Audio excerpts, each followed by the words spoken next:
Good, I like that. Injection might like it. How's everybody's weekend? It was good. Everybody got to go home? Most everybody? Probably 2 people work. Thank you for doing that. Any housekeeping? This week we're going to operate a bomb calorimeter. The lab lecture is pretty short. Just let you know that. The lab is fairly straightforward. Basically, we're going to take turns using the instrument. We're going to take our phosphate groups and shuffle through. On Thursday, we only have one group, so we can run a multiple experiment. Just let you know that, but the other 2 labs are kind of crowded. And so we'll have to just take turns and work our way through that, okay? Because there's only one instrument, and each run takes 5 to 10 minutes. If it misfires, it can take even longer. But hopefully we won't have too many misfires this coming week. And we're going to look at food products, which is kind of fun. We're also going to look at a known molecule and then use a standard to standardize the instrument. And so I think you guys will enjoy it. It's kind of fun. What's amazing is how accurate a bomb calorimeter can be in determining the number of calories from an experiment. Does that make sense? Yeah.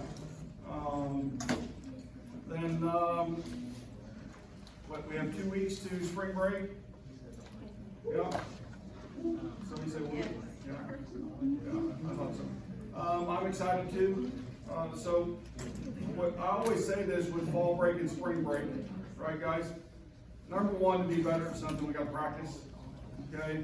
And it's very easy to go home to one of the breaks and then never come back. Does that make sense, to forget to practice? Yeah, so be thinking about that. We're at midterms. If you want to make a change in what you're doing in a semester, now would be the time to start, not while I finish this class, okay? After you come back from break and you really want to come back. Yeah. All right, so anyway, test corrections, how are they going? I've gotten a number of texts and emails about those. Anybody have any comments or questions on that? I'll work those problems that you guys wanted me to work after the corrections are done, unless you need one that you can't figure out, then bring it to me and I'll help you personally, but I want you guys to practice them instead of me doing it for you. Does that make sense? Yeah. So anyway, but I will work any of those at any point. Yeah. Number 11, don't forget the mole ratio. 19 oxygens to 2 hexanes. That's been a common theme. Okay? Any other questions? All right. Let's go on the lecture. Is it warm in here, you guys? Hot flash.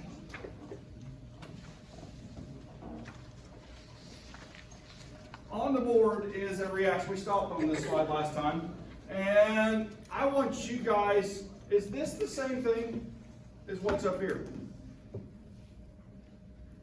It is, okay? This is the generic form, right? And this is showing it with actual functional groups in place of the R's. Cool? I want you guys to be able to identify. So on this molecule, the salicylic acid, right? Which R is that over there? R1 or R2? R1, right? Because that's the alcohol group. And then is this R1 right here? From all of this right there? The answer is yes. Okay? So could I change that to a CH3 and have the same reaction? And the answer is yes. Okay? Now if I'm looking over here, R2 is what? Oops, excuse me, right there. Whoops, or right there. Which one? It's that CH3 alone, isn't it? Right?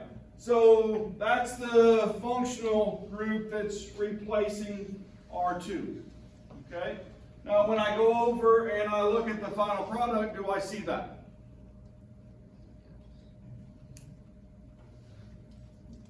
You guys find it?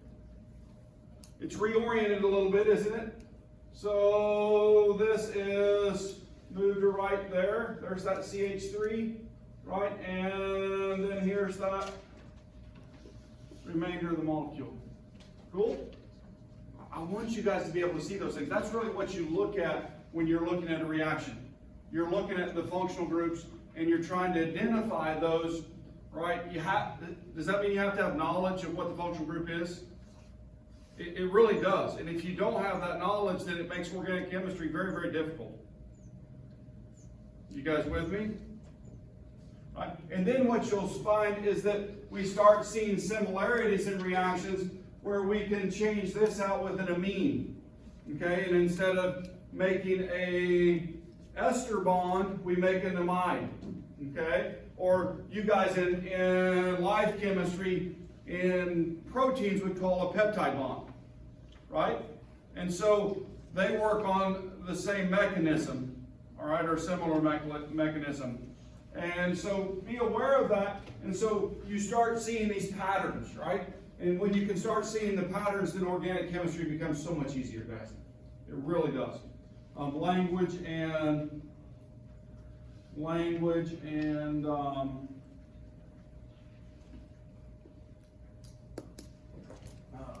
seeing, recognizing, okay? Having that language, the jargon of the subject. All right, so molecules, well, chemistry in molecules can be really kind of cool, right? And an understanding of chemistry can allow us to make some unique materials. And in fact, some of the materials I'm about to talk about use this reaction, except what we do is we can put 2 alcohols on this, right? And we can put 2 carboxylic acids on this, or we can put a carboxylic acid on one end and an alcohol on the other, and we can make what's called a polyester. You guys ever heard of a polyester? Yeah, I love polyester. It's the greatest fabric in my mind ever, having grown up on cotton, right, and wool. I fished in the rain yesterday and it was 45 degrees, and with the modern materials I was wearing, the PTFE lined jacket and pants, the polyester shirts that are dry, right, basically dry instantaneously even if you do get some water in there, polyester pants and socks, and then waterproof PTFE lined shoes. Those materials made my day much better than when I was on the farm wearing rubber rain suits or very heavy canvas dusters. You guys ever wore a duster before? Right? Wonderful. They keep the rain out, I promise you. But you carry around one all day, right? It's a workout. Those materials I was wearing yesterday weigh nothing. It's like you could go jogging in them. And they breathe that well. It's kind of amazing, guys. I'm just saying that our understanding of polymer chemistry and how to make those materials has changed. Well, it's changed the world for me, I guarantee you. Okay? Very, very comfortable. All right, now, a polymer. What is a polymer? It's a repeating unit, right? So we have molecules we call monomers, and we have a couple different types. We have addition polymers, so we're going to look at those first, right? And then we have condensation polymers, which we'll look at here in a minute. Okay, so we're going to start with addition polymers. This is a monomer right here. Now, usually in pre-COVID, right now, I would have you guys all stand up, and I'd have you wander around the lab, and then I would have some of you start grabbing hands and forming chains, because you would be the monomers, and then you start reacting and you start forming chains, right? You guys with me? And then I would have a few of you that hadn't reacted yet to cross-link chains to go to the middle of the chains. And then what you see is that as an individual monomer, I can move around in solution. When I become a long chain, it changes me, right? I'm not as movable, but I can slip and move around. But when I cross-link, all of a sudden I become more rigid. Okay?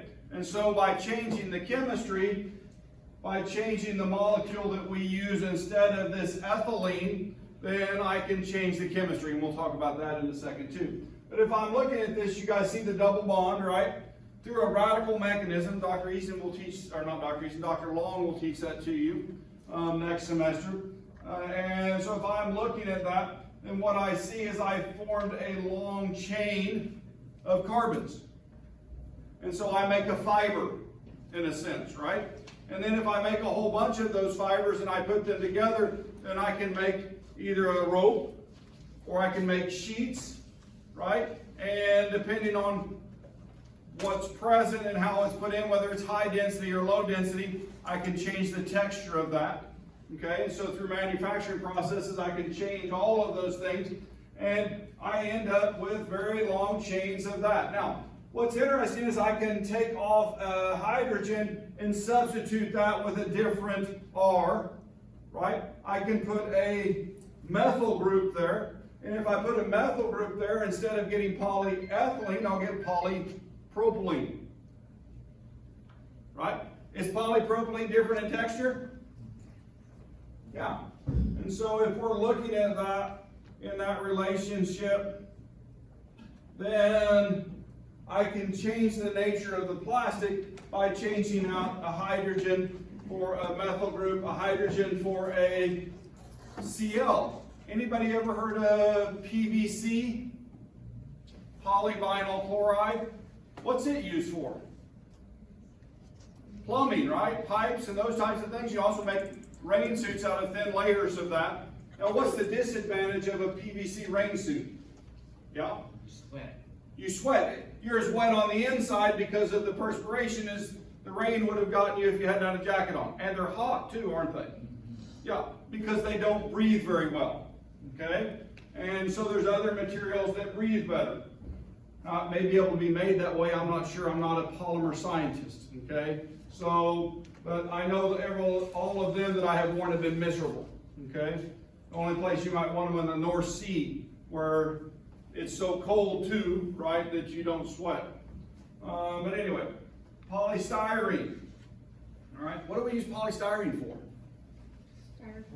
Styrofoam coolers. If we take a gas and we inflate the polymer as it's still in its wet stage, right, we can puff that up and make a whole bunch of dead airspace. What's the advantage to a whole bunch of dead airspace? Insulation. It doesn't transfer a lot of energy, right, across that boundary. And so if you have a whole bunch of bubbles that the molecules are trapped in, then it's very slow to transfer heat. It's kind of cool. Aerogels are the best insulator. And they're super, super light and some cool chemistry too. Okay? So anyway, these are addition polymers and these are unbranched. Okay? So straight chains, and then we put in plasticizers with them to keep them plastic, and we make things like bottles and containers. I mean, I carry my lunch every single day in a polyethylene container, right? It's changed my life. I mean, back in the day, we didn't have Ziploc bags, right? We had sandwich bags.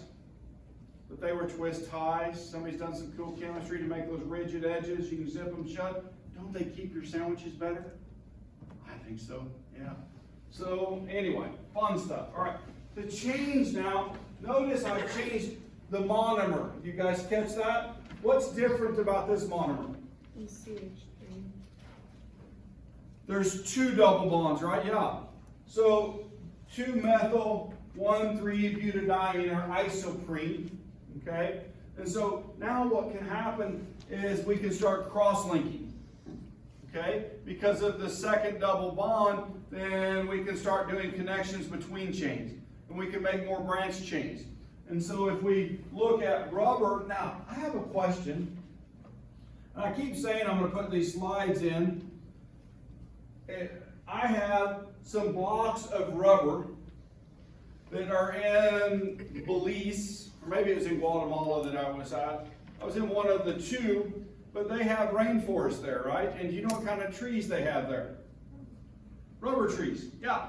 And so the original rubber came from trees, literally. And anybody ever heard of like Wrigley's gum? Yeah, Wrigley's was one of the major players in that, and they back in the early days of flight, they built runways in the jungle in different locations, and then they put in processing, they weren't even plants, they were huts where they cooked the rubber down, right? Literally. And they would process that and they would put it into blocks, and then they would take the blocks and put them on the planes and then fly them out to the coast where they could put them onto a ship and sail them back to, well, us here in North America. Isn't that an amazing thing? You think about that. That's how we got rubber initially for years and years. Kind of an amazing story. So this monomer change, and can we synthesize this? Yeah, now. So here's, next slide. Let's look at that for just a second, then we'll come back to this one. Okay, so if I'm looking at rubber, then what I see is this branching, and you guys ever heard of Charles Goodyear? Yeah. What is he kind of famous for? Tires, Goodyear tires, right? You realize, that, at least the story goes, this was a serendipitous discovery. They had a rubber processing facility. They heated with coal in a boiler, and they were heating rubber on the boiler, and the coal was high sulfur coal, so there was sulfur everywhere where it had spit out of the stove. Some rubber was spilled onto some of the more dense sulfur, and they peeled it off after it cooled. It had completely different texture, and that was the discovery of rubber, which became Goodyear tires. Well, that's kind of a cool story, isn't it? Yeah, so I don't know for sure it happened that way, but that's the way the story is told, right? And so this was in 1839. Wow. Right? Discovered the addition of sulfur improved the properties of the rubber. It made it less flexible. It cross-linked more. And so then it was good for things like belts and tires and those types of things. Did they do other things? Did they put fiber in rubber and steel? Yeah. So you can combine, you can make a composite material to make a much better tire, right? A solid rubber tire would stink. Okay? It's much better that they hold air. It wouldn't go flat, would it?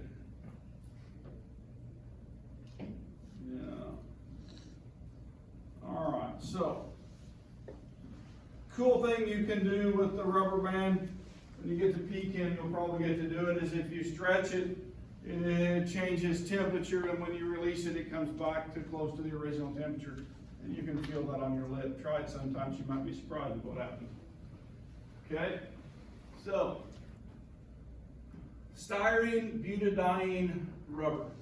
So now we're taking a combination of monomers, right, to build a better rubber.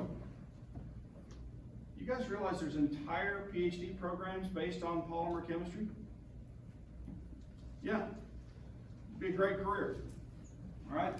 It's all that work isn't done, in my opinion. So anyway, butadiene and styrene, and so if I start combining those, I do an addition reaction, so we polymerize, I end up with molecules that look like this. And so that changes the nature of the rubber, okay? Changes the chemical properties by changing the functional groups. We always say that structure determines function, right? You guys with me? So I'm not going to ask you guys to identify all the individual polymers, all right? But I will, if you see a double bond, then you know that's going to be an addition polymer, okay? So I would expect you to know that.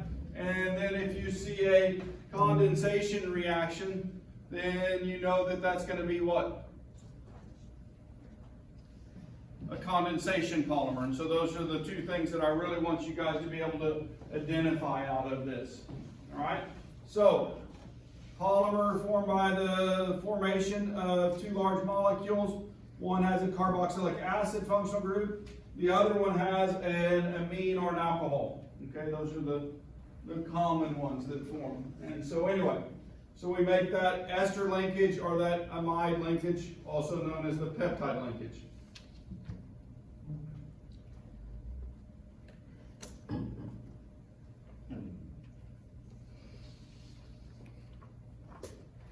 Addition polymers come from a radical mechanism and double bonds. All right. The addition polymers, or not addition, but the condensation polymers come from the esterification or peptide formation. Cool? Why do they call that a condensation reaction?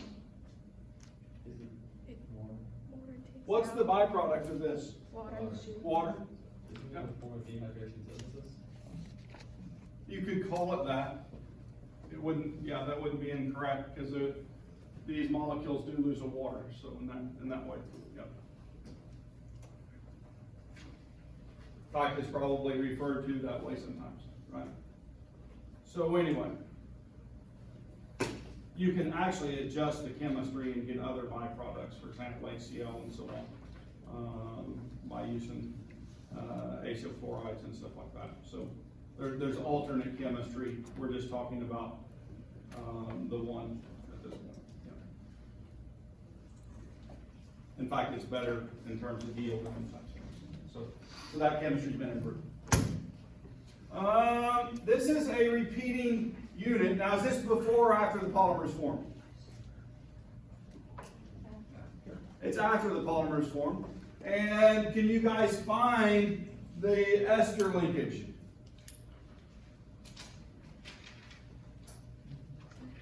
There's two of them on the board.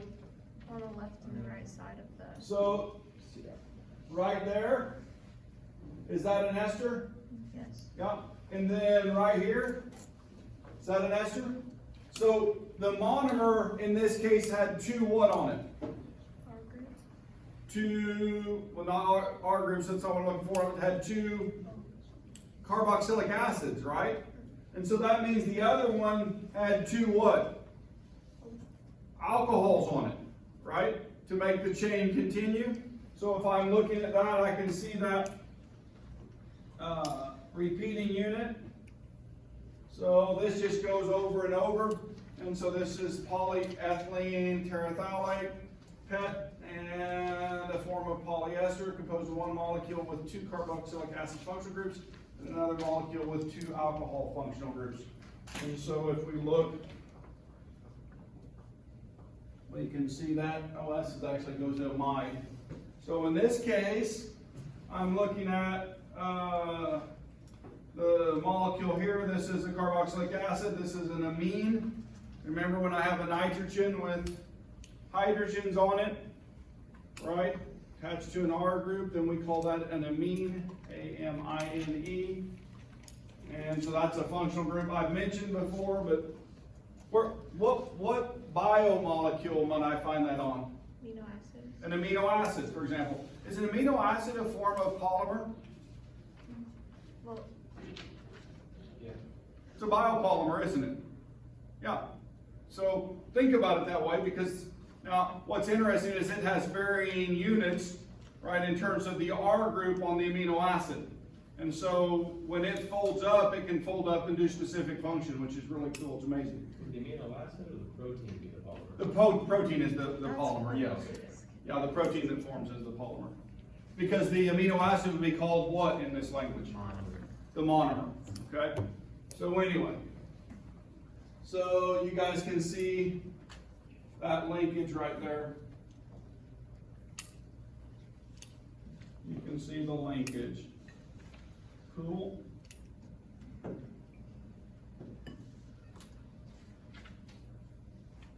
All right. Other polymers that we can talk about are nylon and polyester, okay? Nylon and polyester. So my shirts and pants yesterday were polyester. Actually, the shell on my jacket was nylon, right? And then that was lined with PTFE, which is a fluorine-containing group. and then it's stretched to make porous holes in it that will allow vapor water to go through, but not liquid water, because it's very hydrophobic. And so PTFE works so well because of the nature of it. The tension in water keeps it from going through the small pores in the liquid phase, right? Some brilliant scientists came up with that. That's amazing in my opinion. So anyway, but in fact, I will see if I can't get some nylon reagents. I saw them making that in lab last week for our intro chem class. If I can get those, if they have some extra, I'll bring them down and we'll make some nylon in class. Does that sound fun? Yeah. So anyway, this last one, or the polyester right here, all right, Dacron or Mylar is here. I should talk about nylon for a second longer. Do you guys know where the original chemistry of that came from? It fell out of a military project to make better long johns. Yeah. And in fact, in World War II, I believe that's where it was going on. They needed better long johns, so they started making nylons. Right?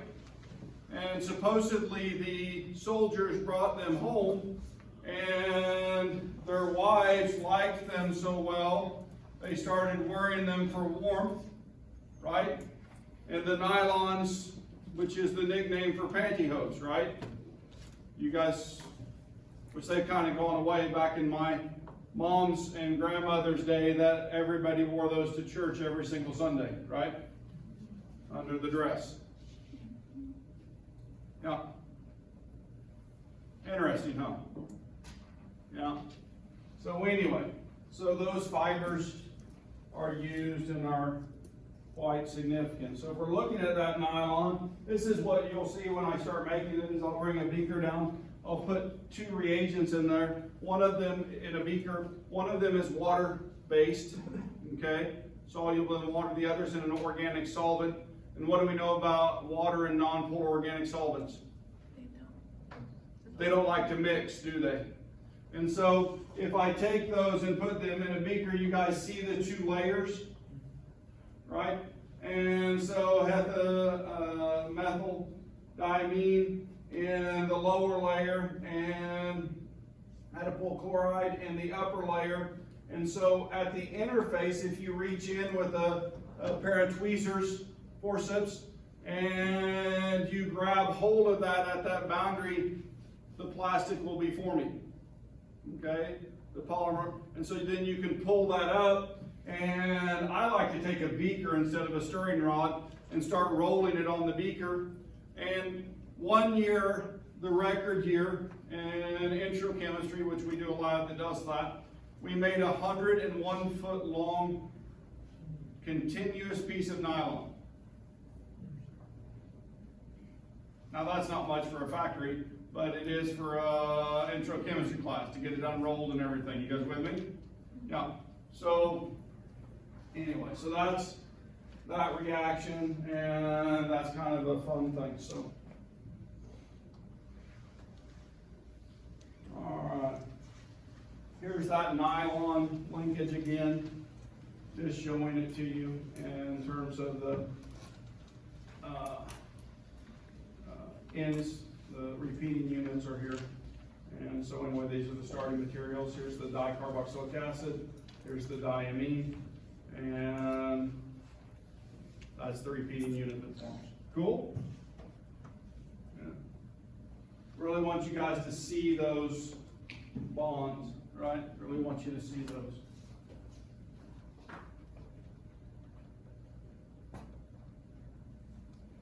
All right. Because these molecules have oxygens and hydrogens and nitrogens, then they can actually hydrogen bond. And when they hydrogen bond together, then we can start building things with them. You guys with me? And so that relationships allows them to pull together and make those fibers sticky to each other, and so we can then make cool stuff, right?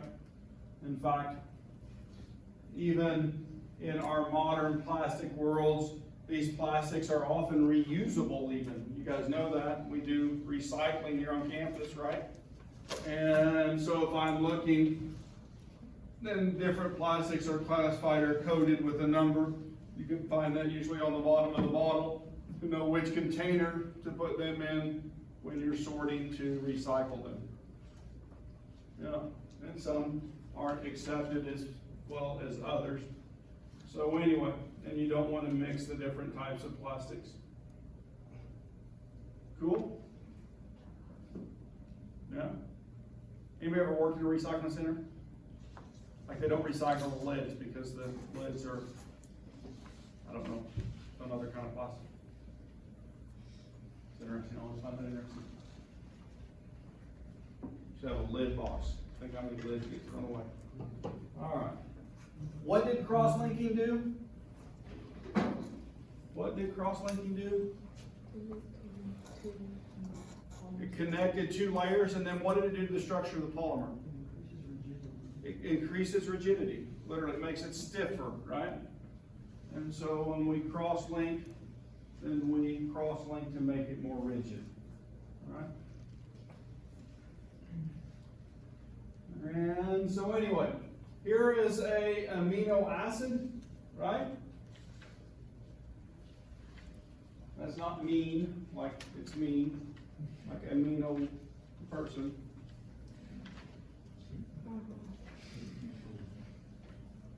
I hope that one was pretty good. So if I'm looking at this, what's this functional group? N, it's got a nitrogen, hydrogens. Amine, this one is a carboxylic acid. If I react this with another amino acid, what do I get as a byproduct? Water. You guys starting to see the patterns coming out?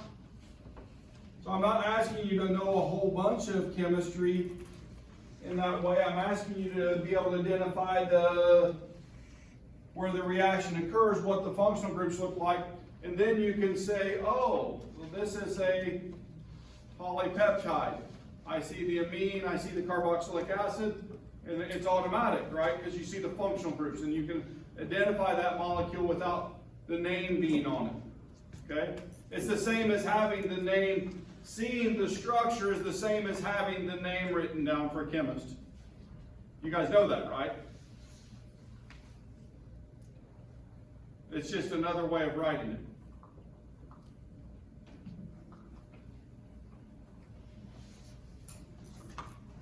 All right.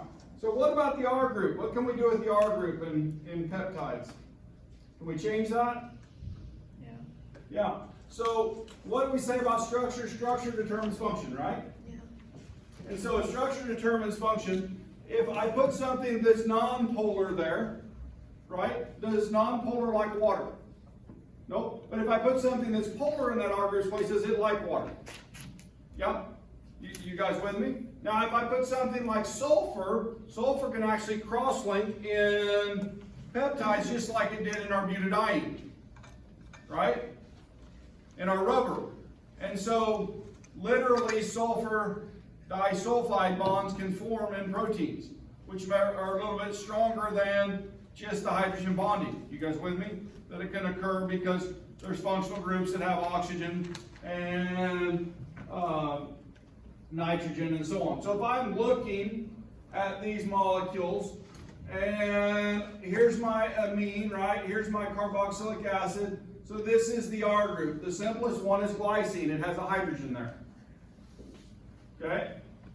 If I move down one, you notice that hydrogen's been substituted with a methyl group. Polar or non-polar? Non-polar. Non-polar. Well, in fact, if we start looking at all of these in this piece of the box, these are the non-polar R groups. Okay?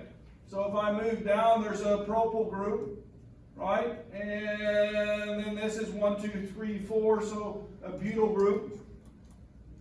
Okay? Now it's branched, so it has a different name in that, but in polypeptide chemistry, then this is valine and leucine. Okay? Now, when I was in my postdoctoral fellowship, I did quite a bit of work with cytosine. And anyway, but if I'm looking at these are polar down here. So this is an OH, this is a OH here, this is a sulfur linkage, this is an OH, right? Well, wait a minute, this is a carboxylic acid, so that's even polar. And if I have carboxylic acid, it makes it acidic, doesn't it? Right? And depending on when that hydrogen falls off, it can even make it charged, okay, depending on the pH. So it can become an ion, right? And so anyway, so looking at these are the common amino acids. Now, I occasionally have conversations in which I say that it's not evidence, this is not evidence that we were designed, okay? But it's astounding that those molecules on the previous slide can be put in a known order, right? Put in a known order, something that we can determine, and in that order, they fold in such a way in an aqueous solvent environment that they do function in the chemistry world. And not only is there not just one, right? There are multiple dozens and dozens of proteins that have different function, right? That fold up to do different jobs. And in fact, there's a coded message that tells your body how to put those together in that order.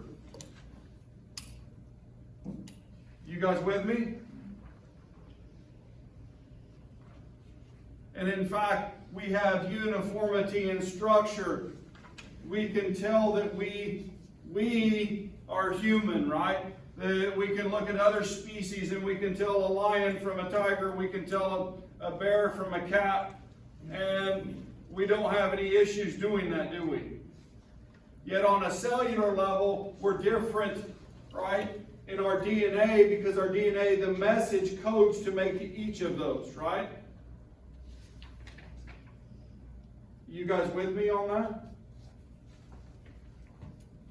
If I find a coded message, a simple message on a piece of paper floating in the ocean in a bottle, did a sentient being create that?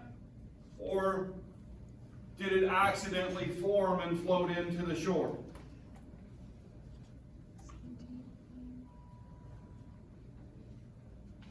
So this isn't proof or evidence, but the nucleus of a cell is a bottle, isn't it? And in that is not a simple message, it's a complex, coded message to build those structures.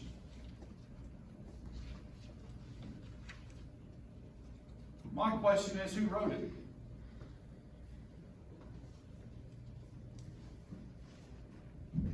How did it get written? Right?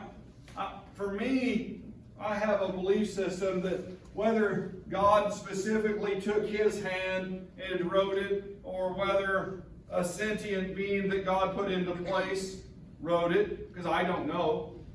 I wasn't there. I have no evidence to show me that, right? But I have a belief that he was involved in that, right? That's how we got lions, right? That's how we got mice. That's how we got elephants. And that our Creator wanted variety, right? It's an interesting concept, isn't it? So you change the code. Someday, when I finally get to my place where I can do whatever I want to write a book. And there's going to be an island here on earth, and on that island is going to be the city of Atlantis, right? But the occupants of that are God and, now maybe make it a school, right? And his student projects are to make us, right? To make lions and tigers and bears. And then you've got Satan, who makes the mosquitoes and the bees and the poison ivy, right? because he wants to complicate things. Interesting concept, isn't it? Yeah, that there was a place that this was done. Just a thought. So anyway, if somebody steals that idea from me, that's okay. I'll probably never get it written, but I think it'd make an interesting story, wouldn't it? So, faith. So if we're looking up here, there's, in these molecules, there's alpha helixes, right? They twist. In fact, we see helixes in DNA also, another polymer, okay? We see that in there. We see beta sheets, okay? And ultimately these fold up and they make, well, the primary structure is the chain itself, right? A repeating pattern. And so that primary structure is that first repeating pattern. The secondary structure is the helixes and the sheets and those types of things. And then ultimately it folds up into a tertiary or usable structure. And there's interactions that occur in that three-dimensional structure, right? And so if we're looking at those interactions, then we see things like disulfide bonds. And in the middle, we see those nonpolar groups folding away from the water and interacting to stay away from the polar environment of the solvent, right? And then on the outside edges, then we have the polar groups that would be out here where they can be exposed to the water, and so they twist out and they like that out there. And so they fold in a specific way. Has anybody ever tried to fold a fitted sheet? This is like folding fitted sheets. Yet they fold up and work. It's kind of crazy. It's kind of crazy. Are there other cool molecules in our body? Yeah. So this is one of my favorite molecules, and it forms a polymer too. Okay? We get glycosidic linkages, and there's a couple that we want to talk about. The glycosidic linkage, you guys remember that chiral question on the test? Yeah, the glycosidic linkage is a chiral linkage. Okay? There's 4 different things attached on that carbon, and so that means that it can go one direction or the other. One direction is my favorite molecule, sugars. What's the other direction? Anybody know? Instead of starch, or sugar, it's cellulose. Okay? And so one direction, our bodies can't digest it, right? We call it fiber. Okay? Now it's good to have some fiber in your diet that you can't digest because it helps to keep everything moving, right? But are there things that can digest cellulose? Yeah. Microbes. So there are some bacteria, we just don't have them in our stomach. Are there species that have microbes that can break down cellulose? Ruminants, yes, that's one of the popular ones, right? And so they can take grass, right, which we wouldn't get much nutritional value out of, we wouldn't get the energy out of it, and they can cut that up and get those sugars free, right? And so that ruminants can have energy, literally, right?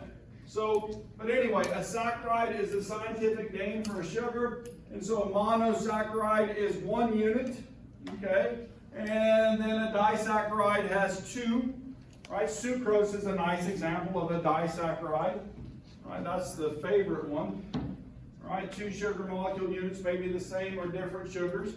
And then glycosidic linkage is when we get into the longer units to make starch or cellulose. And then polysaccharides, so those are what we're talking about in that starch and cellulose. All right, so let's look at a few structures. This is amylose, which is a sugar, right? And so we can see this is the glycosidic linkage here. There's a carbon there, there's a carbon there, and both of those are chiral, okay? And so the direction in which that bond forms is very important for our digestive enzymes. And so we can cut that one up. So that's a starch, but this is cellulose. And so this, if you'll notice, the chair here, coming down and then going back up. So then cellulose, that's the linkage, and our bacteria can't cut that. Simply that. Isn't that crazy? Now, there's other molecules that are involved in cellulose to make plant structure rigid, right? And so just realize that cellulose or cellulitic material is more complex, especially when it gets woody, right? And then that becomes even harder to digest. There are huge projects out there trying to take woody materials and turn those into more usable molecules, right? To make alcohols and those types of things for carbon neutral fuel production. We're not anywhere close to that yet, okay? Not in that world. We're getting closer though, okay?